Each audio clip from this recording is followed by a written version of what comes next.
হেই বন্ধুরা, আজ আমি হাজির হয়েছি 2023 সালে মুক্তিপ্রাপ্ত একটি American animated anthology television series what if season 2 এর এপিসোড 4 নিয়ে। এর আগে আমি এই সিজনের প্রথম 3টে এপিসোড এবং প্রথম সিজনের সমস্ত এপিসোড অলরেডি এক্সপ্লেন করে দিয়েছি, তাই আপনারা যদি সেই এপিসোডগুলি এখনো কেউ দেখতে বাকি থাকেন তাহলে অবশ্যই ডেসক্রিপশনে দেওয়া লিংক কিংবা হোয়াট ইফ প্লেলিস্ট চেক করে নেবেন। ওকে, তো ইন্ট্রোডাকশন আর না বাড়িয়ে চলুন যাওয়া যাক মূল ভিডিওর দিকে। শুরু করার আগে হেই, আমি রাজা and welcome to the Bonghood Junior।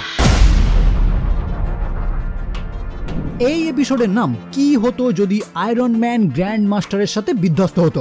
নাম শুনেই আশা করি বুঝতে পারছেন এই গল্পের মূল বিষয়বস্তু আয়রন ম্যান। কিন্তু এই কাহিনী শুরু করার আগে চলুন আমাদের মার্ভেল সিনেম্যাটিক ইউনিভার্সের একটি পুরনো কাহিনী আরো একবার দেখে নেওয়া যাক, কারণ এই দৃশ্য ছাড়া এই এপিসোডের কাহিনীও আপনারা বুঝতে পারবেন না। ওকে, তো গ্র্যান্ড মাস্টার বা সাকার প্ল্যানেটের কথা নিশ্চয়ই সকলের মনে আছে। কি মনে পড়ছে না? থর রাগনারক মুভিতে হেলার কারণে থর যে প্ল্যানেটে গিয়ে উপস্থিত হয়েছিল সেটাই হলো সাকার, আর ওই প্ল্যানেটের কিংই হলো গ্র্যান্ড মাস্টার, যে থরকে বন্দি বানিয়ে তার মনোরঞ্জনের জন্য হাল্কের সঙ্গে লড়াই করিয়েছিল, যে লড়াইয়ের দৃশ্য আমাদের সকলের কাছেই ফেমাস। কিন্তু এখানে আমি এই সমস্ত কথা কেন বলছি? আসলে এই এপিসোডে আমাদের যে ইউনিভার্সের ঘটনা দেখানো হয়েছে সেখানে আয়রন ম্যান একটি পোর্টালের মাধ্যমে উপস্থিত হয় ওই সাকার প্ল্যানেটে। এখানে আবারও একটি পুরনো ঘটনার কথা আপনাদেরকে মনে করিয়ে দিই। 2012 নিউ ইয়র্ক ব্যাটেলের একদম লাস্ট টাইমে আমরা দেখেছিলাম টনি একটি মিসাইল নিয়ে চিতোরি আর্মির মূল বেস ধ্বংস করে দেয় আর তারপর আবারও ফিরে আসে পৃথিবীতে। কিন্তু এই ইউনিভার্সে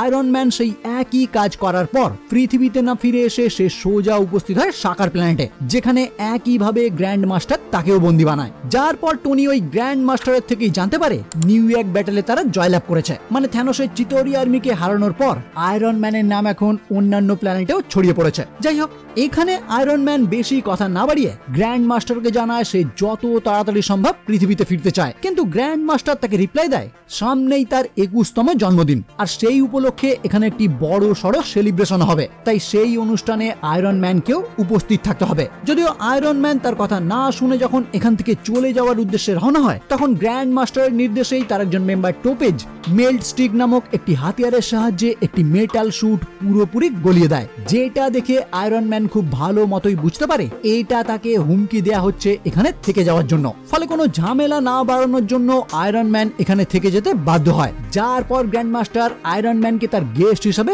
ব্যাটেল অ্যারিনাতে নিয়ে আসে। মানে এটা হলো সেই স্থান যেখানেই আমরা থর এবং হাল্কের মধ্যে সেই দুর্দান্ত ফাইট সিন দেখেছিলাম। কিন্তু এই ইউনিভার্সে দেখা যায় এই স্থানে বর্তমানে কোনো ফাইট হবে না, হবে একটি কার রেসিং টুর্নামেন্ট, যে টুর্নামেন্টে সমস্ত প্রতিযোগী গ্র্যান্ড মাস্টারের বন্দী বানানো, যাদের মধ্যে আমরা কর্গ এবং ভালকারিকেও দেখতে পাই। তো এই রেসিং শুরু হওয়ার পর দেখা যায় সেখানকার প্রতিটি গাড়ি একে অপরকে ধ্বংস করার জন্যই লড়াই করছে, যার মধ্যে বহু পার্টিসিপেন্ট মারাও যাচ্ছে। আর এই দৃশ্য দেখে গ্র্যান্ড মাস্টার খুবই খুশি হচ্ছে। কিন্তু কিছুক্ষণের মধ্যেই গ্র্যান্ড মাস্টার যখন এই খেলাকে আরো আকর্ষণীয় বানানোর জন্য হাতির মতো দেখতে তার একটি চ্যাম্পিয়নকে মুক্ত করে দেয়, সে তখন ওই ট্র্যাকে উপস্থিত হয়ে এক এক করে সমস্ত গাড়ি ধ্বংস করতে শুরু করে, যেটা দেখে টনি বাধ্য হয়ে তার স্যুট পরে ওই ট্র্যাকে উপস্থিত হয় গ্র্যান্ড মাস্টারের চ্যাম্পিয়নকে থামানোর জন্য। কিন্তু দুর্ভাগ্যবশত তার স্যুটে কোনো প্রবলেম দেখা দেওয়ায় সে নিজেই ওই চ্যাম্পিয়নের সামনে পড়ে যায় মহা বিপদে। যদিও ওই চ্যাম্পিয়ন আয়রন ম্যানের কোনো ক্ষতি করার আগেই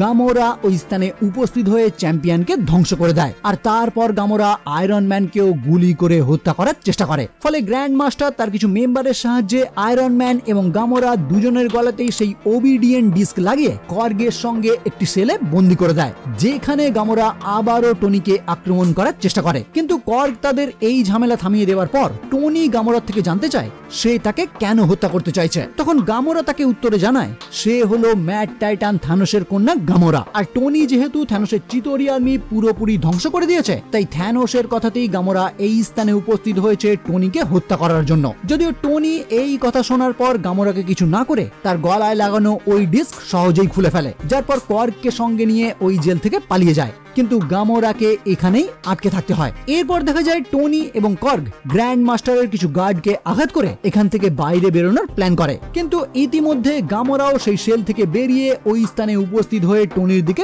বন্দুক তাক করে। যদিও টনি একটি রিমোটের সাহায্যে গামোরার গলায় লাগানো সেই ডিস্কের মাধ্যমে শক দিয়ে তাকে অক্ষম করে দেয়, কিন্তু এর মধ্যেই গ্র্যান্ড মাস্টার তাদের পালানোর ব্যাপারে জানতে পেরে যাওয়ায় সে একটি বড় হলোগ্রামের মাধ্যমে তার সমস্ত মেম্বারদের উদ্দেশ্যে ঘোষণা করে তার বন্দী করা মেটাল মোজো ম্যান তার কাছ থেকে পালিয়েছে, তাই তাকে যেন যত তাড়াতাড়ি সম্ভব তারা বন্দি করে। মানে এটা গ্র্যান্ড মাস্টারের দেওয়া আয়রন ম্যানের একটি নাম। ওকে, তো এত কিছু হওয়ার পর টনি সিদ্ধান্ত নেয় সে এই প্ল্যানেট থেকে পৃথিবীতে তখনই ফিরে যাবে যখন এই গ্রহের সমস্ত বাসিন্দাদের সে এই গ্র্যান্ড মাস্টারের হাত থেকে মুক্তি দিতে পারবে। কারণ এতক্ষণে টনি খুব ভালো করেই বুঝে গেছে গ্র্যান্ড মাস্টার এখানকার বাসিন্দাদের কাছে একদমই ভালো মানুষ না, যে কারণে সে কর্গকে সঙ্গে নিয়ে সর্বপ্রথম দেখা করে ভালকারির সঙ্গে। কারণ এই রেসের দিনেই টনি বুঝতে পেরেছিল ভালকারি একজন দুর্দান্ত ড্রাইভার কাম ফাইটার, তাই টনি তাকেও সঙ্গে নিয়ে নেয় গ্র্যান্ড মাস্টারকে পরাজিত করার জন্য। তো এরপর ভালকারি এবং কর্গের সাহায্য নিয়েই টনি আরো একটি বড় আয়রন স্যুট তৈরি করে,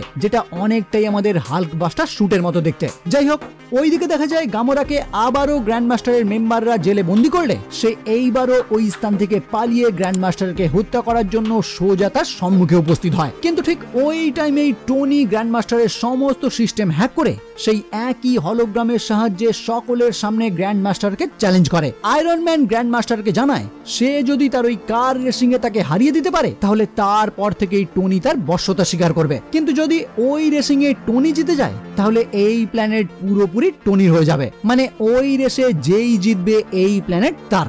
যেটা শুনে গ্র্যান্ড মাস্টারও নির্দ্বিধায় ওই চ্যালেঞ্জে রাজি হয়ে যায়, কারণ গ্র্যান্ড মাস্টার খুব ভালো করেই জানে সে যে কোনো প্রকারেই হোক এই রেসে জয়লাভ করবেই। তো কথা মতো নির্দিষ্ট সময়ে শুরু হয় তাদের সেই রেস, যে রেসে গ্র্যান্ড মাস্টারের বহু মেম্বারও প্রতিযোগী হিসাবে যোগদান করে। এদিকে টনি, কর্গ এবং ভালকারি তিনজনেই উপস্থিত হয় ওই রেসে, যেখানে আমরা গামোরাকেও ওই রেসে যোগদান করতে দেখতে পাই। মানে গ্র্যান্ড মাস্টার গামোরার গলায় লাগানো ওই ডিস্কের সাহায্যে তাকেও জোর করে এই রেসে নিয়ে এসেছে। কিন্তু রেস শুরু হবার আগেই টনি গামোরার গাড়িতে একটি ওয়্যারলেস ডিভাইস লাগিয়ে দেয়, যার মাধ্যমে টনি তার গাড়ি থেকেই গামোরার সঙ্গে কথা বলতে পারবে। তো সঠিক টাইমে রেস শুরু হলে দেখা যায় গ্র্যান্ড মাস্টারের সমস্ত মেম্বাররা টনির উপর আক্রমণ করে তার গাড়ি ধ্বংস করে দেওয়ার চেষ্টা করছে, কিন্তু কর্গ এবং ভালকারি সেই সমস্ত মেম্বারদেরই গাড়ি ধ্বংস করে টনিকে নিরাপদ করে রাখছে। আর এই রকমই চলতে চলতে একদম লাস্ট পর্যায়ে গ্র্যান্ড মাস্টার যখন চালাকি করে সেই হাতির মতো দেখতে দুই চ্যাম্পিয়নকে সেই ট্র্যাকে এনে উপস্থিত করে টনিকে পরাজিত করার জন্য,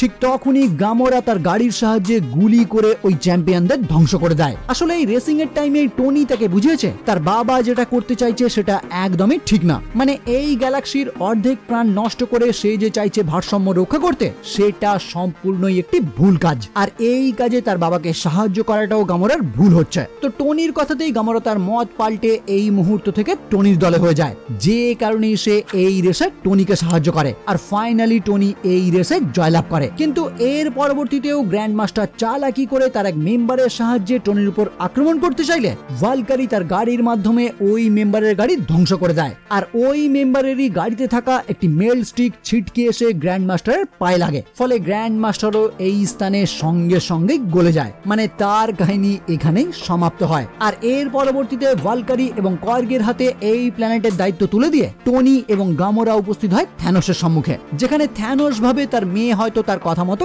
কাজ করে দিয়েছে, মানে টনিকে বন্দি বানিয়ে এই স্থানে হাজির করেছে। কিন্তু গামোরা কিছুক্ষণের মধ্যেই টনির ইশারাতে সেই মেল স্টিকের মাধ্যমে থ্যানোসের উপরেই আক্রমণ করে বসে। আর এইখানেই এই এপিসোড সমাপ্ত হয়। মানে খুব সম্ভবত এই ইউনিভার্সে থ্যানোসের কাহিনী এখানেই শেষ হয়। মানে এই ইউনিভার্সে থ্যানোসকে পরাজিত করতে গিয়ে আয়রন ম্যান মারা যাবে না। এটা তো আমাদের মার্ভেল সিনেম্যাটিক ইউনিভার্সে হলেই ভালো হতো, তাহলে এখনো হয়তো আমরা iron man 4, iron man 5 movie দেখতাম। এনিওয়ে, আজকের মতো এই পর্যন্তই। ভিডিও যদি ভালো লাগে লাইক, কমেন্ট এবং শেয়ার করবেন। আর আমার চ্যানেলে যদি প্রথম হয়ে থাকেন তাহলে অবশ্যই চ্যানেলটি সাবস্ক্রাইব করে বেল আইকনটি ক্লিক করে দেবেন। তাহলে দেখা হচ্ছে পরের ভিডিও নিয়ে, আর ততক্ষণের জন্য বাই।